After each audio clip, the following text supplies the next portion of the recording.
If you stop for them in this storm, cowboy, you'll be digging 3 graves by morning." The old trapper's warning still echoed in Elias Mercer's ears as he pulled his coat tighter against the wind and pushed his horse deeper into the white darkness. Snow hammered the plains so hard it erased the world beyond 10 feet. The lantern swinging from his saddle cast weak gold across the drifts, barely enough light to keep horse and rider from disappearing into some frozen ravine. Most men in Wyoming territory had already taken shelter hours ago. But Elias Mercer had never been very good at going home early, not since the winter his wife died. For years had passed since fever carried Clara Mercer out of his cabin and into the frozen ground behind the ranch house. For years since laughter had lived under his roof. Now the only sounds waiting for him at night were creaking wood, the hiss of firewood burning low, and the lonely wind scraping across empty fields. Then his horse stopped moving. Elias frowned beneath the brim of his snow-covered hat. The animal's ears twitched forward nervously. Out there in the storm, something moved. Not cattle, not wolves. Human. Elias lifted the lantern higher. At first he saw only snow, endless whites swallowing the plains whole. Then lightning flashed far across the mountains, and for half a second the storm revealed them. 2 figures. Small, barely standing. One collapsed beside an overturned wagon while the other struggled to pull her back up through knee-deep snow. Elias muttered a curse under his breath. Apache. Even through the storm he recognized the dark braids, the soft leather clothing stiff with ice, the turquoise beadwork catching faint light beneath layers of snow.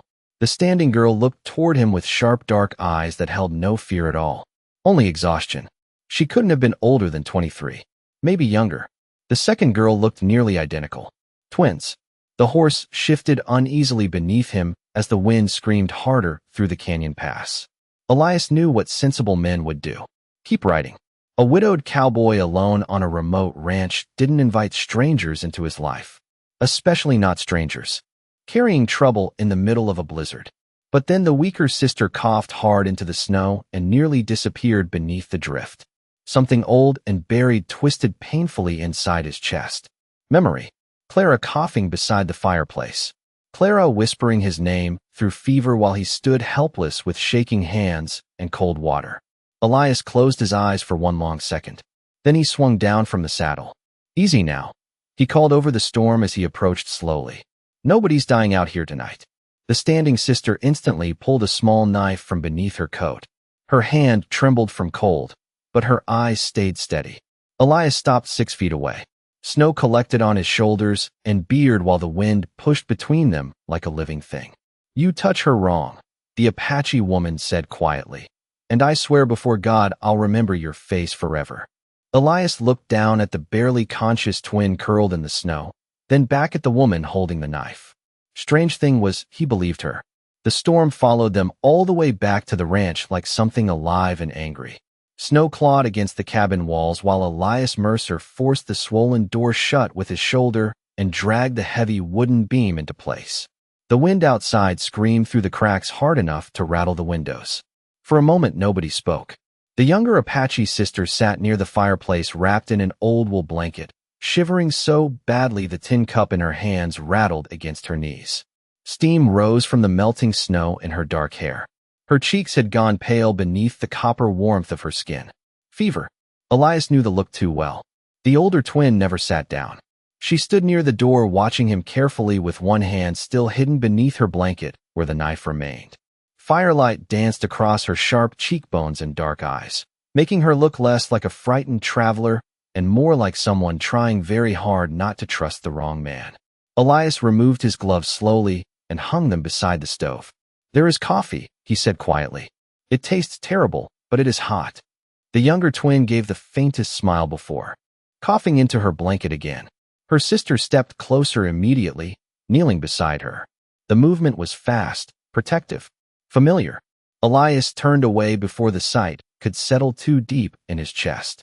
Once upon a time, somebody had looked after Clara like that during her final week. He still remembered the sound of neighbors whispering prayers near his fireplace while fever burned through the woman he loved. He remembered pretending not to cry while boiling water nobody needed anymore. The memory came sharp as winter air.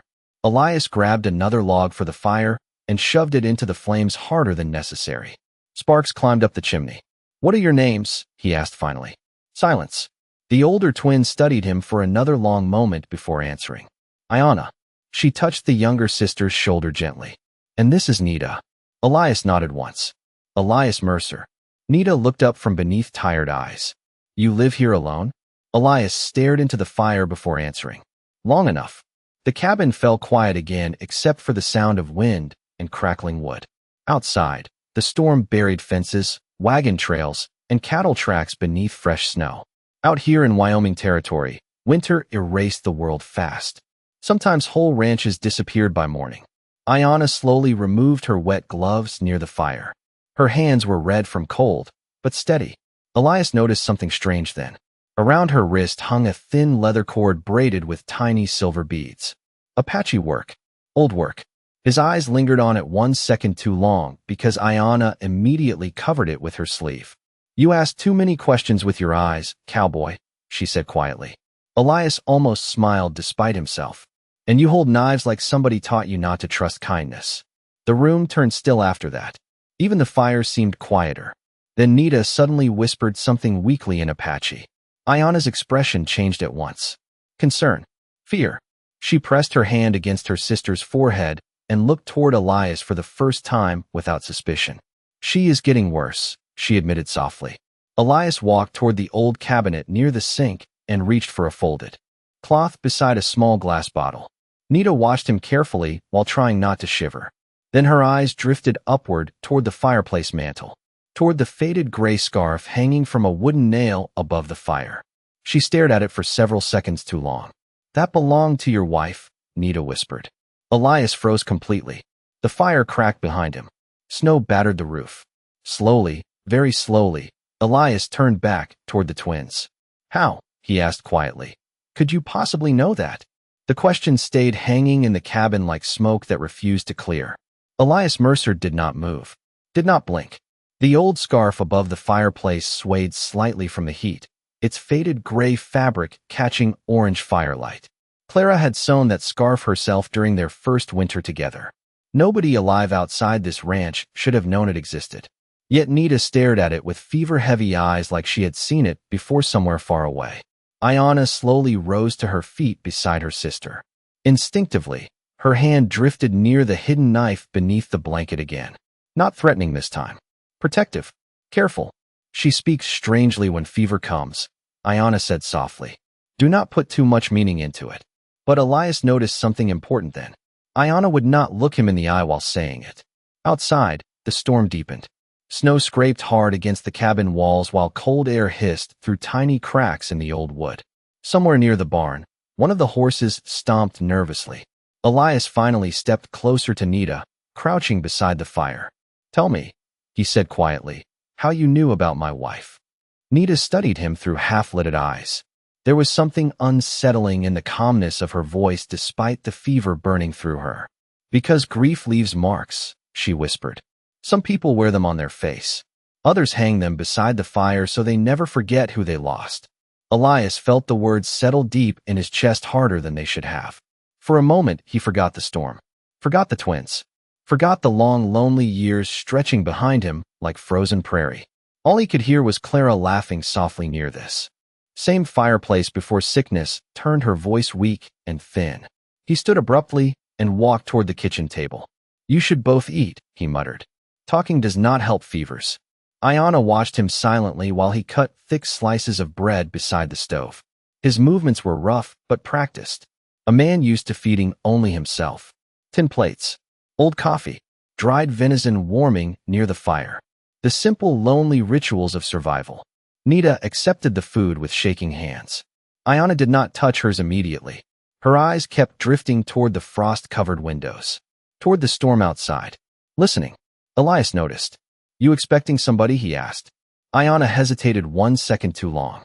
No, Elias gave a quiet grunt that clearly meant he did not believe her. Then came the sound. Faint, almost swallowed by the wind. Horses. All three of them heard it at the same moment. Ayana immediately stood. Nita's fingers tightened around the blanket. Elias walked slowly toward the front window and lifted one corner of the curtain. Beyond the swirling snow, shadows moved near the tree line. Riders. More than one. The lantern outside the stable flickered weakly in the storm, casting pale gold across dark shapes on horseback. They were still far off, maybe 200 yards from the ranch house, but they were coming directly toward the cabin. Elias lowered the curtain carefully.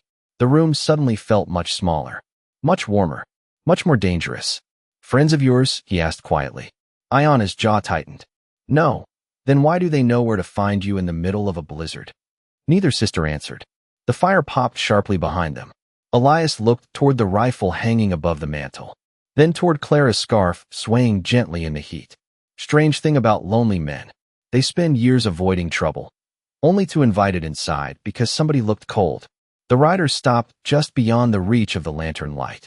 5 shadows on horseback, barely visible through the storm, silent except for the restless shifting of their horses in the deep snow. Elias Mercer stood near the window without moving, one hand resting against the cold wooden frame. Behind him, the fire crackled softly while Ayana pulled Nita farther from the front door. Nobody spoke for several seconds. Then a voice drifted through the blizzard. "Calm. Male. We know they are inside, Cowboy." Elias closed his eyes briefly. Trouble always sounded quieter than people expected. He reached for the old rifle hanging above the mantel and checked the chamber slowly. The metallic click echoed through the cabin. Ayana immediately looked toward him. "You should not involve yourself in this," she said. Elias kept his eyes on the window. Little late for that. Outside, another gust of wind slammed snow against the porch hard enough to shake the roof.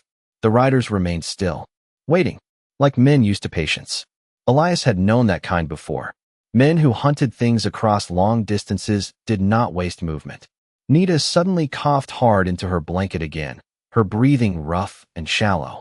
Elias glanced toward her instinctively. Ayana noticed. "She needs rest," she said softly. "Not fear." Elias let out a dry breath through his nose. Fear arrived on horseback.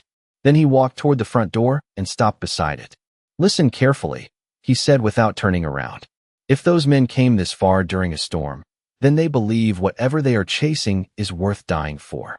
Ayana's face hardened slightly at the words. "And what if it is?" Elias finally looked at her then. Firelight moved across both their faces while the wind screamed outside the cabin walls.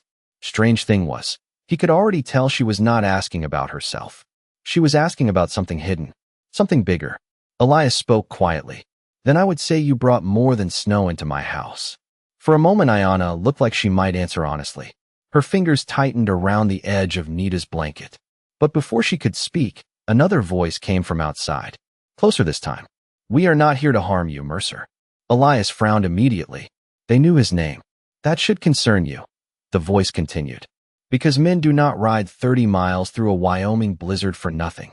Elias stepped onto the porch before either sister could stop him. Wind instantly tore at his coat and blasted snow across his face hard enough to sting. The 5 riders sat motionless beyond the fence line, dark figures against endless white. Their horses snorted clouds into the freezing air. The lead rider wore a long black coat dusted with snow and a wide-brimmed hat pulled low over his eyes. "You know me?" Elias called out. Everybody knows the widowed cowboy who talks more to cattle than people. A few of the riders chuckled softly behind the storm. Elias did not. His jaw tightened beneath the frost gathering in his beard. "What do you want?" The lead rider tilted his head slightly toward the cabin. 2 Apache women. One sick. One carrying something that does not belong to them. Elias felt the cold settle deeper beneath his ribs. Behind him, through the frosted cabin window, he could see Ayana standing near the fire with her eyes fixed entirely on him. Not afraid for herself. Afraid of what choice he might make. The rider's next words came slower. Sharper. "You hand them over tonight, Mercer, and by sunrise this storm becomes none of your business." Elias stood there listening to the wind scrape across the empty plains while snow buried his boots inch by inch. Then his eyes drifted toward the cabin window again, toward the warm light glowing behind frosted glass, toward the silhouette of 2 sisters who had brought danger straight to his lonely ranch. And for reasons he did not fully understand yet, walking away suddenly felt harder than freezing. The door closed behind Elias Mercer with a heavy thud that seemed louder than the storm itself. Snow slid from his coat onto the wooden floor while icy wind hissed briefly through the cracks before the cabin settled back into firelight and silence. For several seconds, nobody moved. Elias leaned the rifle carefully beside the door and removed his gloves one finger at a time. Outside, the riders remained somewhere beyond the storm, waiting like wolves. That new winter eventually weakened everything. Inside, the air smelled of smoke, wet wool, and coffee gone bitter on the stove. Nita shivered harder beneath the blankets now. Her cheeks had turned pale beneath the warmth of her skin, and loose strands of black hair clung damply to her forehead. Elias crossed the room and crouched beside her without speaking. The moment his rough hand touched her forehead, he frowned. Fever was climbing fast. Ayana immediately stepped closer. "She needs to keep warm," Elias muttered, "or this storm will finish what the cold started." Ayana watched him carefully. "You speak like a doctor." Elias almost laughed at that. "No, just a man who buried somebody because help arrived too late." The words slipped out before he could stop them. The cabin turned quiet again except for the crackling fire. Ayana lowered her eyes for the first time since arriving. Something softened briefly in her expression. Elias stood and walked toward the hallway near the back room. After a moment, he returned carrying another blanket and an old gray scarf folded neatly over his arm. The same scarf hanging above the fireplace only minutes earlier. He paused beside Nita before draping it gently around her shoulders. Ayana noticed immediately. "That belonged to your wife?" she said quietly. Elias nodded once. "She used to wrap herself in it every winter." Nita pulled the fabric closer instinctively, her tired fingers trembling against the worn cloth. Then she whispered something faint in Apache that Elias could not understand. But Ayana did. Her face changed instantly. Not fear this time. Sadness. Deep and sudden. Elias looked between them. "What did she say?" Ayana hesitated. "She said your wife must have loved you very much, because grief still lives in this house like another person." Elias stared into the fire after hearing that. Strange thing about loneliness. A man could spend years pretending he had made peace with it, until strangers walked into his home and spoke the truth out loud. Outside, wind rattled the stable doors violently. One of the horses cried out nervously. Elias glanced toward the window again. The riders had not left. Shadows still shifted faintly through the blowing snow beyond the fence line. Waiting. Patient. Ayana followed his gaze. "If they remain until morning," she said softly, "this place becomes dangerous for you." Elias gave a tired shrug. "Dangerous came through my front door, carrying knives and fever." Ayana almost smiled despite herself. It was small, brief, gone before the firelight fully caught it. But Elias noticed. Then Nita suddenly gasped softly in her sleep and curled tighter beneath the blanket. Her breathing became uneven. Elias moved quickly toward the cabinet near the sink and reached for a small bottle of medicine beside an old tin cup. Ayana washed his hands carefully while he poured measured drops into warm water. "You kept medicine ready all these years?" she asked quietly. Elias stared at the cup for a moment before answering. "Some habits stay long after the person you bought them for is gone." He handed the cup carefully to Nita, helping her sit up enough to drink. Her head rested weakly against his arm for only a second before she drifted back beneath the blankets. Firelight flickered across the room while snow buried the ranch deeper outside. Then Ayana spoke so softly Elias almost missed it. "Most men would have traded us away already." Elias looked toward the dark window where 5 riders waited beyond the storm, then back toward the sisters beside his fire. "Most men," he said quietly, "still have something left to lose." The storm finally began to weaken sometime after midnight, but the silence that replaced it felt worse. Elias Mercer sat near the fireplace, sharpening a small hunting knife against a whetstone while shadows moved softly across the cabin walls. The riders outside had not spoken again for nearly an hour. That bothered him more than threats ever did. Quiet men were usually the dangerous kind. Across the room, Nita slept uneasily beneath the blankets wrapped in Clara's old scarf while Ayana remained awake beside her. She had not fully relaxed once since arriving, not even for a second. Every few minutes her eyes drifted toward the window, as if expecting the darkness itself to come walking through it. Elias noticed everything. Years of living alone taught a man how to study silence. Finally, he set the whetstone aside. "Those men out there," he said quietly, "they are not bounty hunters, are they?" Ayana did not answer immediately. Firelight flickered across her face while she stared at the sleeping form of her sister. Then she spoke softly. No, Elias leaned back in the chair. That means they are after something worth more than money. Ayana looked up slowly after hearing that. For the first time since entering his cabin, her expression showed exhaustion deeper than fear. The kind carried too long. Our father died 3 months ago, she said. Before he died, he made us promise never to trust white traders from the northern routes. Elias listened without interrupting. Outside, wind pushed loose snow against the porch steps in soft, scraping waves. There is silver in the Blackstone Mountains, Ayana continued. Not ordinary silver. Enough to bring railroads, soldiers, land thieves. Enough to destroy every Apache family living within 100 miles. Elias frowned slightly. He had heard stories. Men disappearing into those mountains, chasing rumors of hidden mines. Entire towns rising overnight around smaller discoveries. Greed moved faster than winter in Wyoming territory. Your father knew where it was? Elias asked quietly. Ayana nodded once. He never wrote the location down. He divided the knowledge between us instead. Elias looked toward Nita, sleeping near the fire. Then back toward Ayana. The two of you carry the map in your heads. Not a map, Ayana whispered. Landmarks. Stories. Songs. Things outsiders would never understand. The cabin fell quiet again after that. Elias stared into the flames while the truth settled heavily between them. Those riders outside were not chasing two frightened women through a blizzard. They were chasing ownership, wealth, power, the kind of thing men crossed deserts and buried consciences for. Then Elias noticed Ayana reaching slowly beneath her coat. Instinctively his hand drifted toward the rifle nearby. But instead of a weapon, she removed a small leather pouch tied carefully with faded red string. She held it tightly for a moment before placing it gently on the table between them. Elias studied the pouch. Tiny silver beads had been stitched into the leather by hand. Old work. Sacred work. What is inside? He asked. Ayana's eyes lowered toward the pouch. The last thing our father gave us before he died. Elias did not touch it. Something about the way she looked at the pouch told him it carried more than memory. Outside, one of the horses suddenly snorted hard in the darkness. Then came the faint crunch of boots moving through snow near the barn. Elias immediately stood. Ayana grabbed the pouch again with sharp, quick hands. The cabin went still. Another sound followed. Closer this time. A slow knock against the outer stable door. Not loud. Not rushed. Almost polite. Elias reached for the rifle beside the fireplace while staring toward the dark window. Then a familiar voice drifted through the freezing night. Cowboy, the rider called softly. You should know something before morning comes.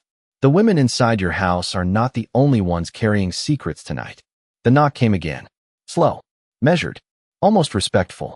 Elias Mercer stood near the fireplace with the rifle held low across his chest while the cabin fire hissed softly behind him. Across the room, Ayana had already moved in front of Nita without thinking, her body shielding her sister from the door like instinct mattered more than fear. Outside, the storm had weakened enough that moonlight now bled faintly through the clouds, turning the snow beyond the windows pale silver. Whoever stood near the barn no longer needed the blizzard to hide. Elias stepped toward the door carefully. The old wooden floor creaked beneath his boots. Stay here, he muttered quietly. Ayana's voice stopped him before he reached the handle. If they take us, she said softly, they will not let you live afterward. Elias glanced back toward her. Firelight moved across her face, catching the worry she was trying hard not to show. Strange thing was, it did not sound like manipulation. It sounded honest. That makes 2 reasons not to open the door carelessly, Elias replied. Then he stepped onto the porch. Cold air hit him immediately, sharp enough to sting his lungs. The storm clouds had thinned just enough for moonlight to spill across the ranch in ghostly patches. Snow covered the fences, the wagon path, the stable roof. Beyond the corral, for riders still, waited near the tree line, motionless on horseback. But the 5th man now stood alone beside the barn door, holding no weapon Elias could see. Just a lantern hanging low in one gloved hand. The man lifted his eyes slowly beneath the brim of his hat. Older than Elias expected. Gray beard, weathered face, calm eyes that looked more tired than cruel. You should not be helping them, the stranger said quietly. Elias remained on the porch steps. Funny. They said the same thing about you. The old rider gave the faintest smile at that. Then perhaps all of us still know how danger works. Wind drifted snow softly across the yard between them. Somewhere inside the stable, a horse shifted against the wooden stall. Elias noticed the man's gaze flick briefly toward the cabin windows glowing warm behind him. "You knew my wife?" Elias said suddenly. The stranger's expression changed just enough to confirm it before he spoke. "Clara Mercer once saved my son from freezing outside Laramie during the winter of '73. Elias felt the cold settle deeper beneath his ribs. Clara rarely spoke about the people she helped. She simply did things quietly and moved on. "Who are you?" Elias asked. "Jeremiah Holt." The name meant nothing to Elias until the older man continued softly. "I hauled freight through Apache territory for 20 years. Their father trusted me once." Inside the cabin, Elias could feel eyes watching through the frosted windows. "Ayanna, listening." Jeremiah lowered the lantern slightly. "Those girls carry something men would kill entire valleys to possess. But the riders behind me are not the worst part of this story." Elias tightened his grip on the rifle. "Then explain the part one I'm missing." Jeremiah looked toward the dark horizon beyond the ranch. For a moment, he seemed to reconsider speaking at all. Then he said quietly, "There is a railroad company in Cheyenne financing this hunt. Wealthy men, politicians, surveyors. If those mountains hold silver like people believe, they will strip every Apache family from the land before spring." Elias stared at him silently. Jeremiah's next words came even softer. "And one of those investors used to ride with your wife's brother." Elias froze completely. Clara never spoke about her brother after leaving Missouri. Not once in all their years together. Snow drifted sideways between them while the lantern flame flickered weakly in Jeremiah's hand. Then the old man looked directly at Elias and spoke the sentence that changed everything. "The men hunting those women may already know exactly who lives inside this ranch with you tonight." The cabin felt colder after Jeremiah Holt rode back into the darkness. Elias Mercer remained standing on the porch long after the old freight hauler disappeared beyond the drifting snow. The riders near the tree line still waited in silence beneath the moonlight, their horses motionless as statues. Not threatening, not leaving, just waiting for winter, fear, or loneliness to do their work for them. Elias finally stepped back inside and shut the door against the cold. The fire had burned lower while he was outside. Orange embers glowed softly beneath the logs, throwing long shadows across the cabin walls. Ayanna stood near the table with the leather pouch clutched tightly against her chest. Nita sat awake now beneath Clara's old scarf, her fever-dulled eyes fixed on Elias the moment he entered. Nobody asked what Jeremiah said. Somehow the silence already knew it was bad. Elias removed his coat slowly and hung it beside the door. Snow melted from the brim of his hat onto the wooden floorboards. "They know who I am," he said quietly. Ayanna's expression tightened immediately. "The men outside?" Elias nodded once. "And maybe worse than that."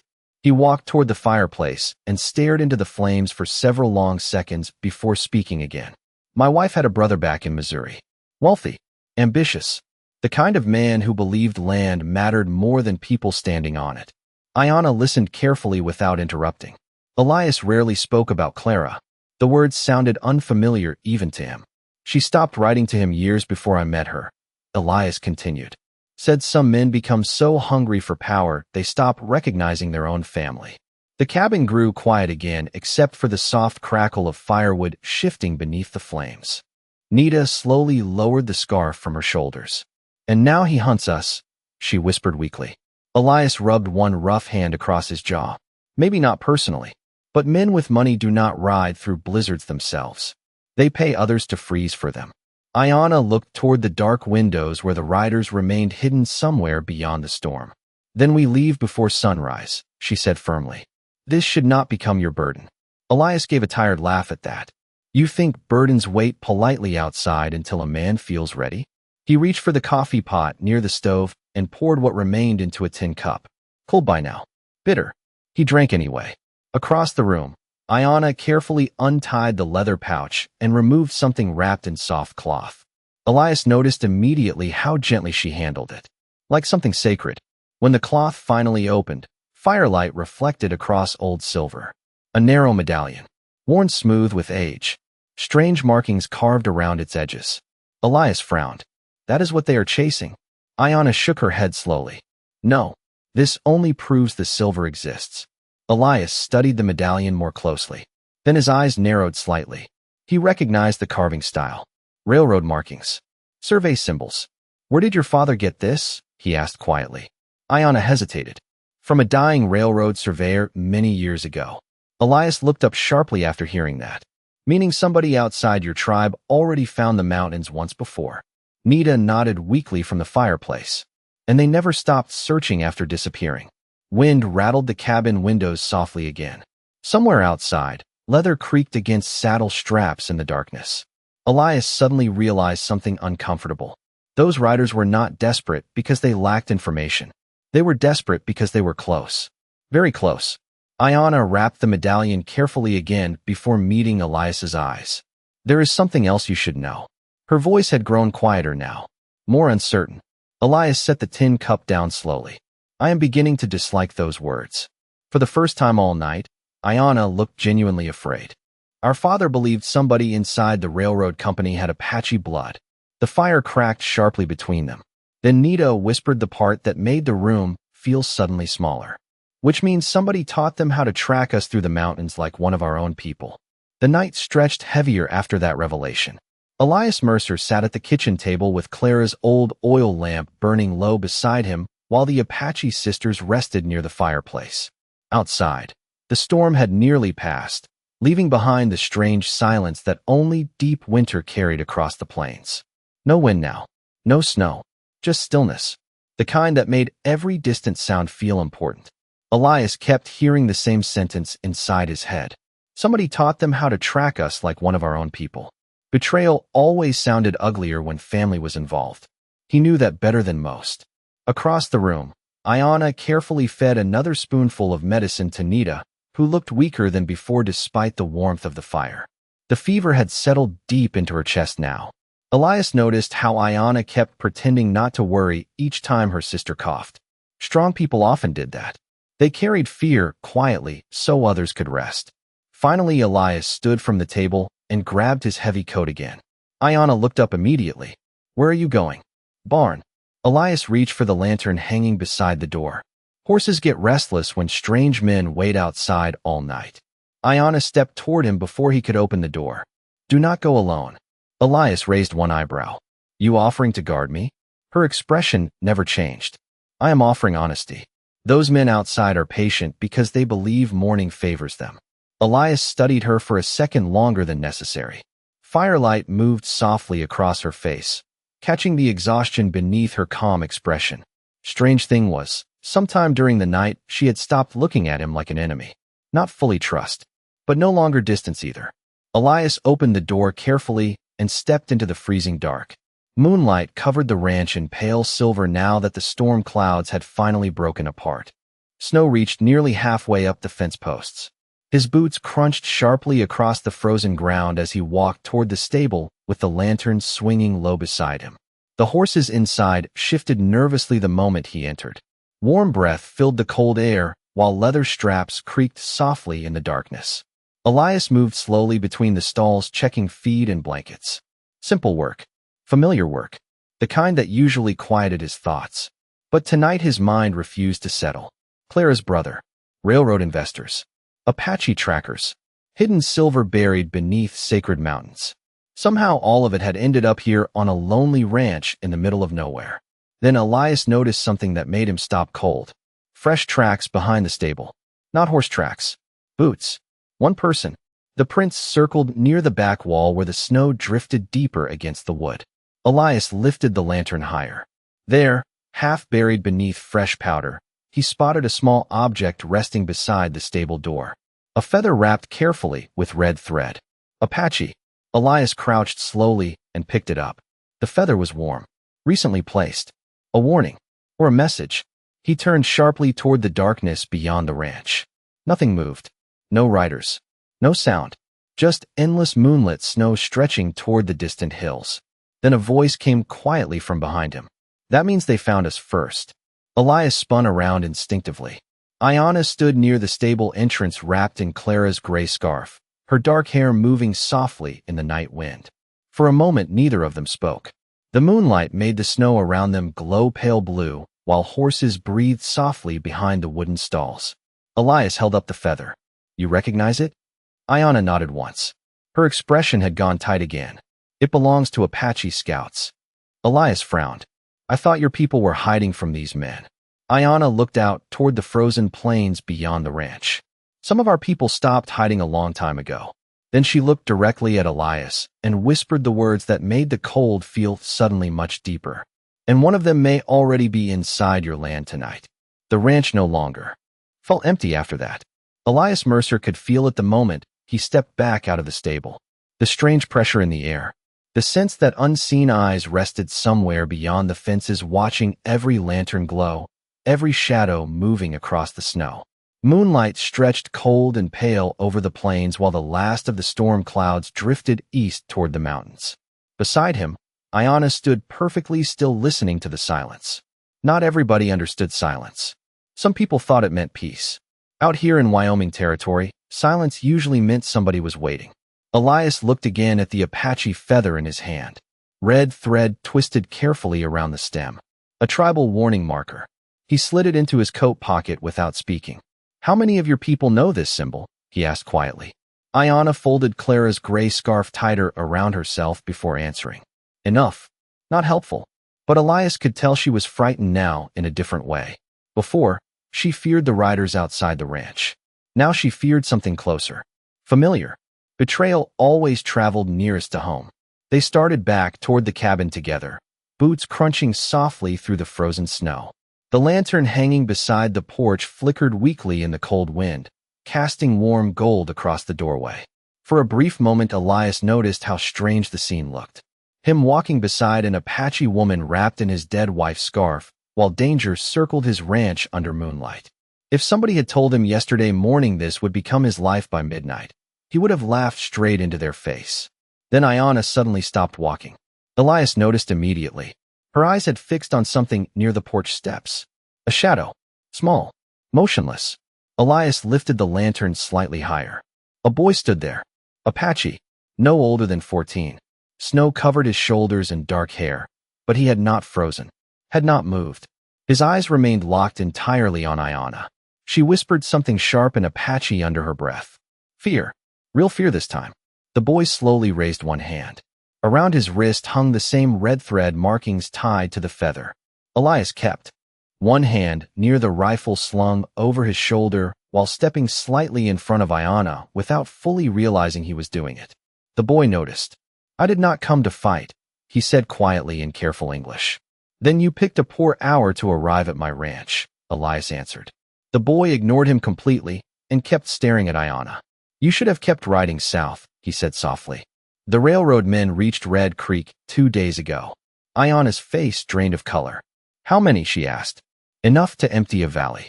Wind drifted snow softly between them. The boy looked exhausted beneath the frost covering his coat. Hungry too. Elias recognized the look. Long riding. Little sleep. Fear carrying somebody farther than strength should allow. Who sent you? Ayana asked carefully. The boy hesitated before answering. My mother. That surprised her. Elias saw it instantly in her eyes. Your mother trusts nobody, Ayana whispered. Not anymore, the boy replied. But she said if you ever reached the Mercer Ranch, the widowed cowboy would choose kindness before fear. Elias frowned sharply after hearing his own name. Your mother knows me? The boy finally looked at him directly.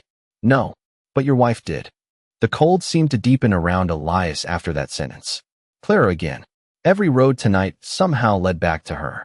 The boy reached slowly inside his coat and removed a folded piece of cloth tied with blue string. He handed it carefully toward Ayana. My mother said give this only to the daughters of Matotaza. Ayana took the bundle with trembling fingers. Then she unfolded the cloth beside the lantern light. Inside rested a small silver cross blackened by age. Elias stared at it in disbelief because he recognized it instantly. Clara Mercer used to wear that cross every Sunday before she stopped going to church after the fever years. Ayana looked up slowly, confusion and shock mixing across her face. Then the boy whispered the sentence that made the world feel suddenly much smaller than any of them imagined. Your father knew Elias Mercer's wife before any of you were born. The cabin stayed silent for a long time after the boy spoke those words. Even the fire seemed quieter somehow, burning low beneath the iron stove while moonlight stretched pale across the frost-covered windows. Elias Mercer stood near the doorway staring at the small silver cross resting in Iana's hand. Clara's cross. He remembered fastening the tiny clasp for her every Sunday morning before church in Laramie. She used to laugh because his hands were too rough for delicate things. Strange what grief remembered clearly. Across the room, Nita slowly pushed herself upright beneath the blankets despite the fever still burning through her body. Her dark eyes never left the cross. Our father spoke of a white woman once, she whispered weakly. A woman who carried kindness like water in dry land. Elias swallowed hard, but said nothing. The Apache boy remained near the porch with snow melting from his boots onto the floorboards. Young face. Exhausted eyes. Too much fear for somebody barely old enough to shave. Elias recognized that look too. The look of somebody who learned too early the world did not protect gentle people. Iana carefully turned the cross over in her hand. Tiny scratches marked the silver near the edges. Clara's scratches. Years of wear. Years of prayer. Then Iana noticed something carved faintly into the back. Letters. Small and uneven. Elias frowned immediately. That was not there before. The boy nodded once. Your wife carved it herself. Elias looked at him sharply. How would you know that? The boy hesitated before answering. Because my mother watched her do it. Wind drifted softly outside the cabin now. The storm had passed completely, leaving the world buried under still white silence. Somewhere far beyond the ranch, a wolf cried once into the night. Elias slowly removed his hat and set it on the table beside the lantern. Start talking, he said quietly. The boy glanced nervously toward the windows before speaking. Years ago, before the railroad men came west, your wife traveled through Apache territory with a church caravan. Elias blinked in surprise. Clara had mentioned traveling west as a young woman, but never details. Never names. Their wagons became trapped during an early snow near the Blackstone Mountains, the boy continued. Many people would have died there, but our chief found them first. Nita exchanged a quick glance with Iana after hearing that. Something important moved silently between the sisters. The boy continued carefully. Your wife stayed with our people for nearly 3 months while the storms blocked the passes. Elias stared at him without speaking. 3 months. Clara never told him that part. She learned some Apache words, the boy said softly. Helped elders. Treated fevers. Buried 2 children after sickness spread through the winter camp. The cabin grew very still. Suddenly Elias understood something painful. Clara had known loneliness before ever meeting him. Deep loneliness. The kind people carried quietly because speaking about it hurt too much. Iana lowered her eyes toward the silver cross again. Our father loved her, she said softly. Elias looked up immediately, but Iana shook her head before he could misunderstand. Not the way you fear. Her voice remained calm, gentle. He loved her because she stayed after everybody else wanted to leave. The fire cracked softly between them. Elias felt something shift deep inside his chest hearing that. Clara always stayed. That was who she had been. Even during sickness. Even during grief. Even with him after he returned bitter from years of cattle drives and lonely winters. Then the Apache boy stepped closer to the lantern light and lowered his voice. Before your wife left the mountains, our chief made her promise something. Elias frowned slightly. What promise? The boy looked directly at him then. That if darkness ever came back for the Silver Valley, she would help protect the daughters of Matotaza. Elias stared at him silently. Slowly, painfully, realization settled across the room like falling snow. Clara had known this day might come long before any of them ever met. Then Nita whispered the question nobody else wanted to ask aloud. Did your wife marry you by accident, Elias Mercer? Or because she knew one day this ranch would become our last safe place? The question stayed inside the cabin long after Nita spoke it. Elias Mercer stood motionless beside the table, while firelight flickered softly across Clara's silver cross resting in Iana's hands. Outside, dawn had not arrived yet, but the black sky beyond the windows had begun turning dark blue at the edges. The longest part of the night was ending. Strange thing about grief. A man could live beside it for years without realizing how many unanswered questions were buried underneath. Elias slowly lowered himself into the old wooden chair near the fireplace. Every board in the cabin creaked softly in the silence. He looked tired suddenly, older than before. Clara never lied to me, he said quietly. But she carried parts of herself like locked doors. Nobody interrupted him. The Apache boy remained near the porch, warming his frozen hands beside the stove, while Nita rested weakly beneath the blankets. Only Ayana kept watching Elias closely, her dark eyes filled with something gentler now. Understanding, maybe. Elias stared into the fire for a long moment before speaking again. She used to wake up some nights during winter storms. Said the mountains sounded lonely when snow buried them. A faint smile crossed his face and disappeared almost immediately. I thought she was talking in dreams. Ayana lowered her eyes toward the cross. Our father spoke of her the same way. Elias looked up slowly. What did he say? Ayana hesitated before answering. He said some people belong to two worlds at once and suffer because neither world fully keeps them. The words settled heavily inside the cabin. Elias could suddenly picture Clara sitting quietly beside Apache campfires years before he ever met her, learning their songs, carrying medicine through snow, listening more than speaking. It should have felt like betrayal. Somehow it did not. Somehow it only made him miss her more. Then the Apache boy suddenly stiffened near the window. They are moving. Instantly the room changed. Elias stood at once and crossed toward the frost-covered glass. Outside, shadows moved beyond the ranch fences beneath the fading moonlight. The riders were no longer waiting near the trees. They were approaching slowly through the snow.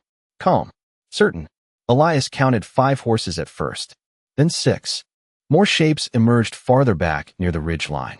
Damn, he muttered quietly. Ayana stepped beside him. Morning gives them courage. Elias grabbed the rifle near the door automatically, though his eyes never left the growing line of riders crossing the frozen fields. Something felt wrong. Too organized. Too confident. Then he noticed a wagon emerging behind them through the snow. Large. Iron wheels. Railroad markings painted faintly along the sideboards. Welf had arrived at his ranch before sunrise. The lead rider stopped 30 yards from the porch, while the others spread slowly across the yard. No shouting this time. No threats. Just silence. The dangerous kind. Then another figure climbed down from the wagon. Tall man. Expensive dark coat untouched by snow. Gloves too clean for ranch work. Elias felt his stomach tighten immediately because the man carried Clara's eyes. Same gray-blue color. Same sharpness around the brow.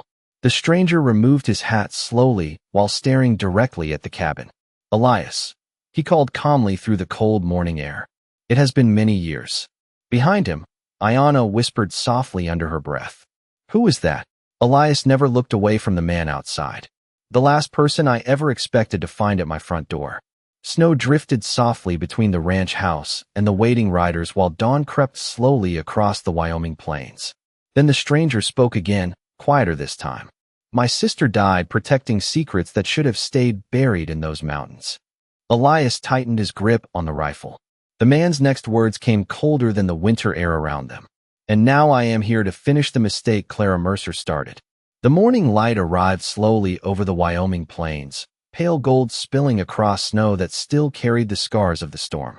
Elias Mercer stood on the porch with the rifle resting low in his hands while Clara's brother waited beyond the fence line beside the railroad wagon. The riders behind him remained silent beneath the cold dawn sky. No shouting. No threats. Men with real power rarely needed either. Inside the cabin, Ayana stood beside Nita near the fire while the Apache boy watched the yard through the frost-covered window. Nobody moved. Then Clara's brother removed his gloves carefully and stepped forward through the snow. You look older than I remember, he called toward the porch. Elias gave a dry laugh without humor. Grief does that. The man stopped 10 yards from the steps. Up close, the resemblance to Clara felt almost painful now. Same eyes. Same stubborn stillness in the face. But whatever kindness once lived in that family had frozen somewhere long ago. My name is Samuel Whitaker, he said calmly, though Elias already knew. And this ends today. Elias leaned one shoulder against the porch post. Funny thing about endings, he replied quietly. Most people only recognize them afterward. Samuel's gaze drifted briefly toward the cabin windows. Those Apache women carry information that belongs to the railroad company now. Ayana stepped into view behind the glass at that moment, wrapped in Clara's old gray scarf. Samuel noticed immediately. Something flickered across his face. Not guilt. Recognition. My sister always cared too much about lost causes, he muttered softly. Elias looked back toward the doorway behind him, toward the warm firelight inside the lonely ranch house that had stayed empty for 4 years until one storm changed everything. Then he looked again at Samuel standing out in the frozen yard surrounded by wealth, riders, and ambition. Strange thing was, one of them suddenly looked far lonelier than the other. Clara chose this place, Elias said quietly.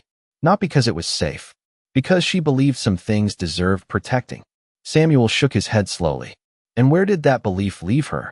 Elias did not answer immediately. His eyes drifted toward the distant hills where sunlight now touched the snow-covered ridges. It left her remembered, he said at last. Silence settled heavily across the ranch after that. The riders shifted uneasily in their saddles. Even the horses seemed restless beneath the growing daylight. Then the Apache boy stepped outside the cabin carrying the small silver cross in both hands. He walked slowly through the snow until he stood beside Elias on the porch. Samuel's expression changed the moment he saw it. The boy held the cross out carefully. Your sister wanted this returned if darkness ever followed the silver trails again. Samuel stared at the cross for a very long time without taking it. His face had gone strangely tired now, older somehow. Finally, he climbed the porch steps alone while every rider behind him watched in silence. Elias never raised the rifle. He simply stood there while Samuel reached for the cross with slow, unsteady fingers.